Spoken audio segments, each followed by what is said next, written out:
Hi, this is your math coach, Howie Tutman, presenting What Math Should My First Grader Know? I've recorded videos in the 4 domains or groupings of standards in math for first grade. This video is the fourth of 5 videos in the measurement and data grouping.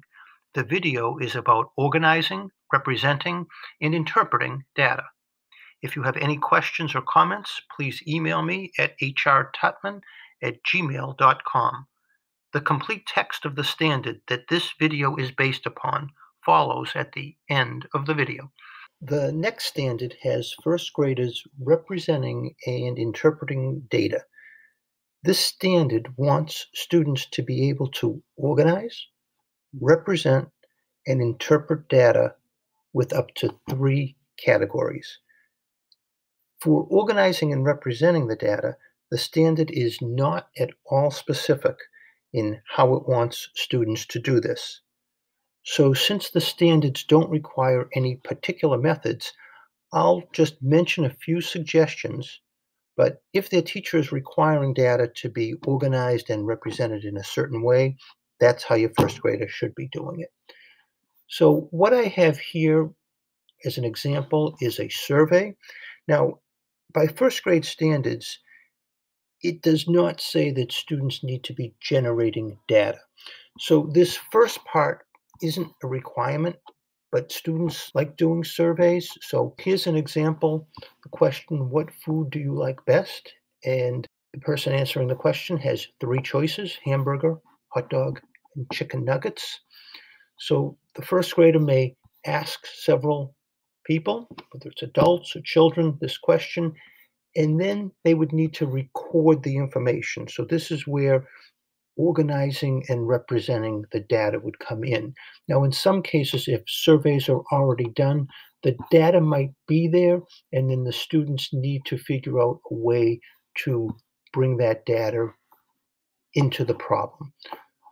So let's say once the student is asking the question and someone responds hamburger, well, they may put that person's name in. So if 5 people responded hamburger, they may have 5 different names in this space, or maybe they'll make a tally mark and have 5 tally marks in this space.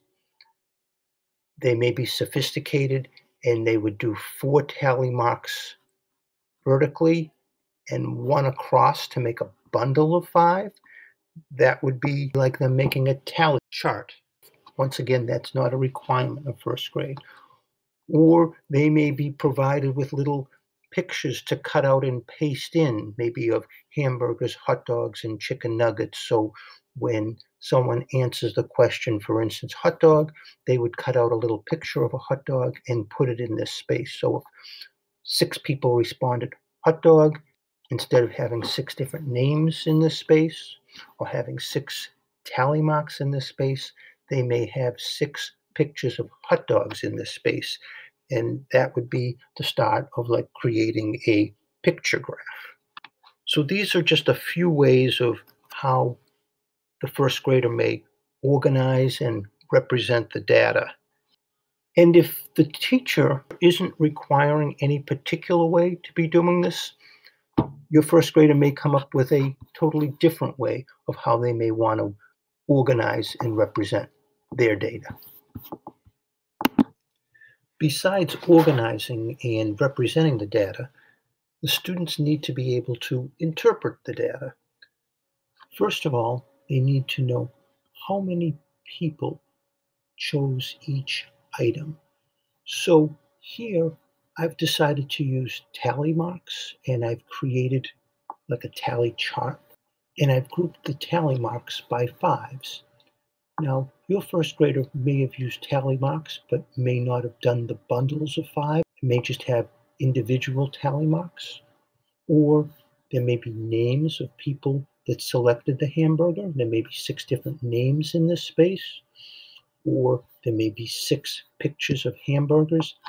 Whatever they did, they then at this point need to add up in each category to find out how many people chose hamburgers, how many people chose hot dogs, and how many people chose nuggets. So this is one of the things that they need to be able to do. They need to be able to count up and record each amount. In interpreting the data, the first graders will need to be able to answer questions like how many more or how many less when comparing two different categories. So, for instance, a question could be how many more people chose hot dogs than chose hamburgers? So then the students would be required to find that there were 10 people that chose hot dogs, 6 people that chose hamburgers, and then they would need to be able to figure out the strategy of what they need to do.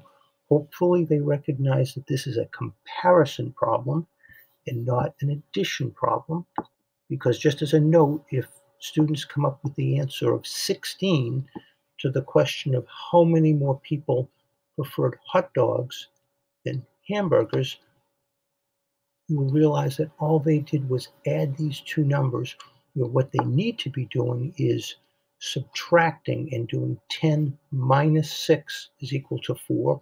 Or, as we discussed in previous videos, some students may look at this as a problem of being 6 plus how many equals 10. And that's how they'll find their answer of 4. And once again, some students may have to count up to get from 6 to 10, as we've discussed in previous strategies.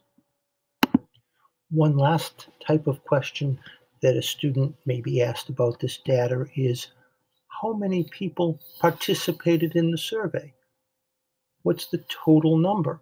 So then the first graders will need to add all three numbers together, the 6, the 10, and the 3.